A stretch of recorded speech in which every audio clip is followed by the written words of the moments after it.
कौसल्या च मृगावती च सुरसा सीता सुभद्रा शिवा कुंती शीलवती नलस्यता चुल्ला प्रभावत्यति पद्मावती सुंदरी दिनमुखे कुर्वन्तु मे मंगलम कुर्वन्तु नो मंगलम। मैं संगीता बेद, गुवाहाटी, असम से कलम की खनक साहित्य सृजन के इस पटल पर आप सभी का हार्दिक स्वागत करती हूँ, अभिनंदन करती हूँ। संस्थान की संस्थापिका एवं संयोजिका आदरणीय कनकलता जी जैन द्वारा एक नई पहल की गई है इतिहास के पन्नों में। तो इसके तहत हम आपको 16 सतियों में चौथी सती कौशल्या की कहानी सुनाने जा रहे हैं।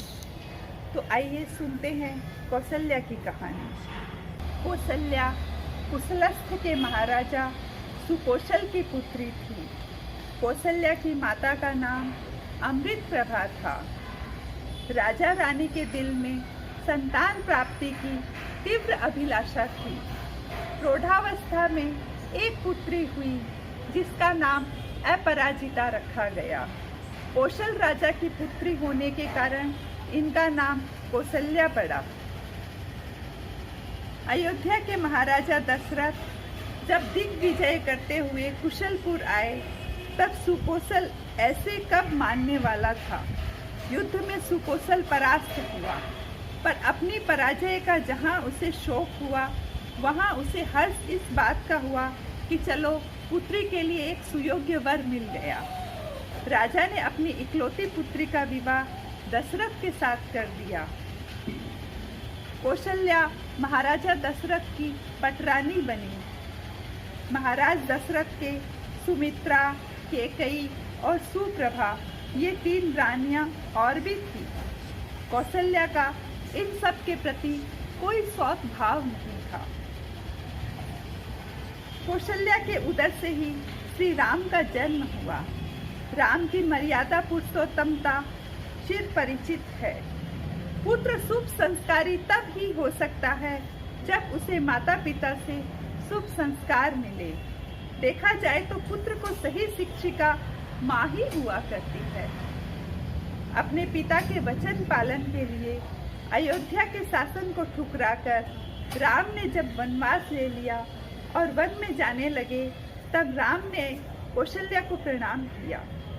कौशल्या ने अपने आंसू पोंछते हुए राम से कहा, वत्स, पिता का ऋण मुक्त करते तुम वन जा रहे हो, सकुशल रहना। मैंने कैकेयी के साथ इस जन्म में तो ऐसा कोई दुर्व्यवहार नहीं किया जिससे मुझे तुम्हारा वियोग सहना पड़े, पर लगता है मेरे ही किसी पूर्व जन्मों के कर्मों का फल है।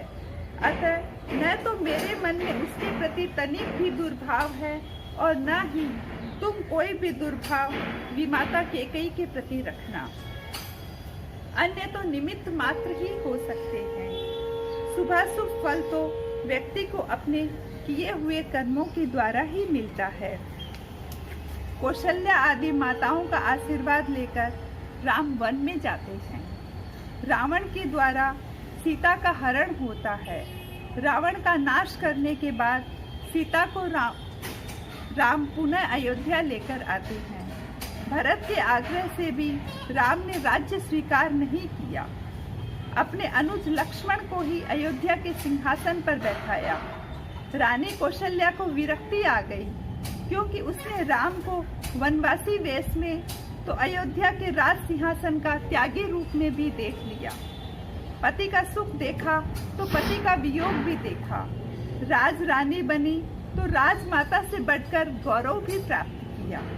कुल मिलाकर कहा जा सकता है कि कौशल्या ने संसार की रंगशाला में कई रंग देख लिए। साध्वी बनकर सकल कर्मों को तोड़कर उसने निर्वाण प्राप्त किया। कौशल्या की गिनती 16 सतियों में चौथी सती के रूप में होती है। ओम अर्हम्।